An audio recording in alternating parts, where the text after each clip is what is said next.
Wala sa talent yan. Nasa sipag yan. Sa ating buhay, marami tayong kilala na mga tao na magaling naman. Grabe ang talent.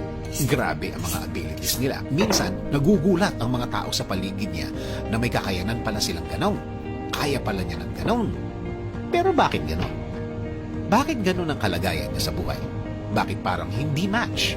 Bakit parang hindi niya mapakinabangan ang talent niya? Kasi nga, wala sa talent yan. Nasa sipag at attitude yan. May mga taong kahit ilang beses mo nang binigyan ng chance, nabigyan ng chance ng buhay, bakit parang hindi umaangat? Parang hindi nagle-level up. Parang hindi niya napapakinabangan ang kaya niyang gawin. Di nga ba, sabi nila, hard work beats talent when talent doesn't work hard. Kailangan talaga ng tamang plano at approach sa buhay na ito. Gamit mo ang iyong talent. Kung hindi, walang mangyayari niyan. May mga pagkakataon naman na nakikita mo na walang katalent-talent ang isang tao. Pero nakikita mo na gusto talaga niyang matuto. Gusto talaga niyang mag-focus.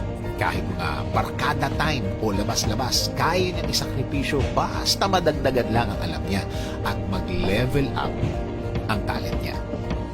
One day, ang galing-galing na niya. Magugulat ka na lang na nag-iba ang mga kaya niyang gawin. Nadagdagan pa! Dahil yun sa mga ibinigay niyang panahon para mas mag-level up siya, para mas mahasa o mahone pa niya ang talent niya.